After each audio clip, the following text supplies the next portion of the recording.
Chères téléspectatrices, chers téléspectateurs, bonjour.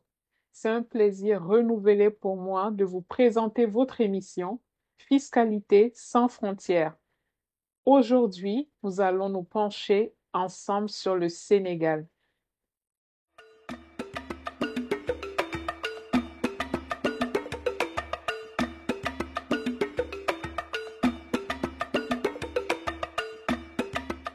Mesdames, Messieurs, bonjour.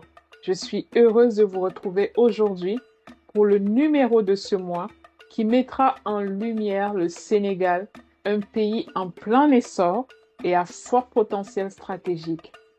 Je souhaite introduire ce numéro par une citation de l'entrepreneur Fatoumata Ba qui nous livre ici une vision percutante de l'Afrique et du rôle du Sénégal. L'Afrique, c'est le futur et le Sénégal en est l'une des portes d'entrée les plus prometteuses. Commençons par situer le Sénégal dans son contexte régional et institutionnel. Le Sénégal est l'un des pays les plus stables d'Afrique.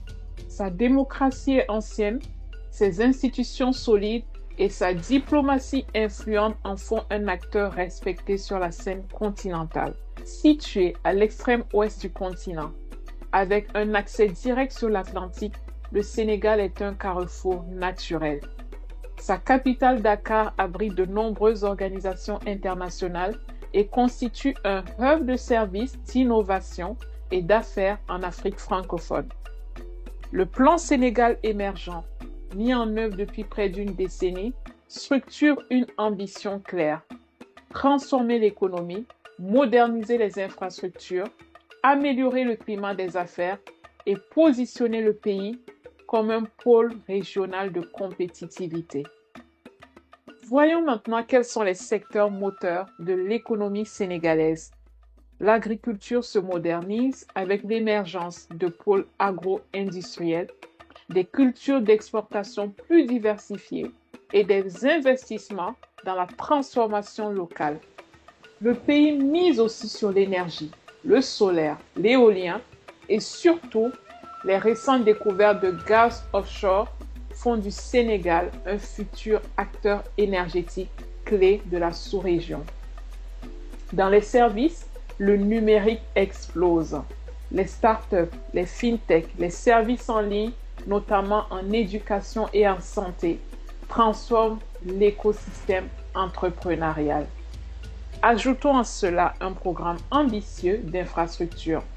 L'extension portuaire, nouvelle ville de Diamniadio, les autoroutes modernes, aéroports internationaux connectés, tous les leviers sont activés pour attirer les capitaux. À présent, intéressons-nous au cadre légal et fiscal qui encadre l'investissement au Sénégal. Le Sénégal applique les règles de l'espace OHADA, ce qui garantit une harmonisation juridique avec 16 pays africains. C'est un facteur de sécurité et de lisibilité pour les entreprises étrangères.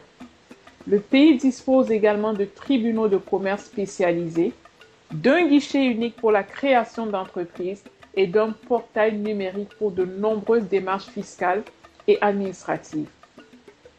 En matière fiscale, l'impôt sur les sociétés est fixé à 30%, la TVA s'élève à 18%, et il existe également des allègements pour les jeunes entreprises innovantes, les secteurs prioritaires et les entreprises exportatrices. Le Sénégal est également signataire de conventions fiscales et membre du CIRDI pour la protection des investissements.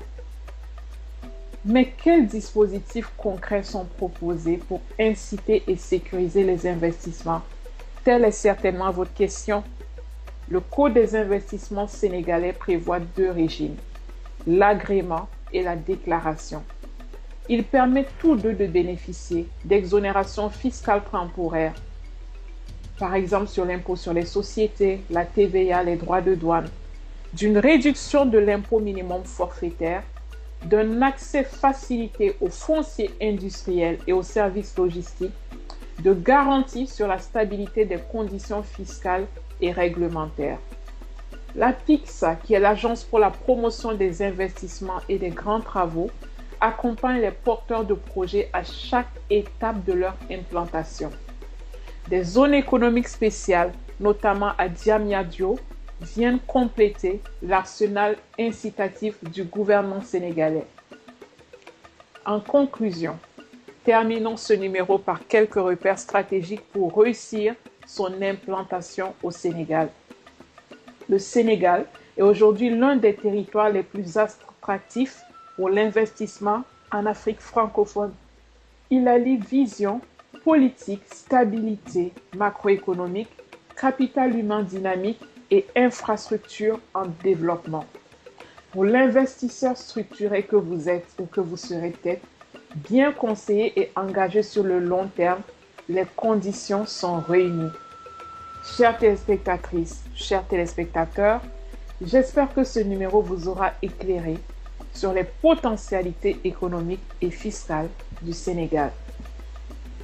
Je vous remercie pour votre attention et je vous retrouve très bientôt pour notre prochain numéro qui sera consacré au Burkina Faso. Comprendre la fiscalité, c'est libérer le potentiel de son patrimoine.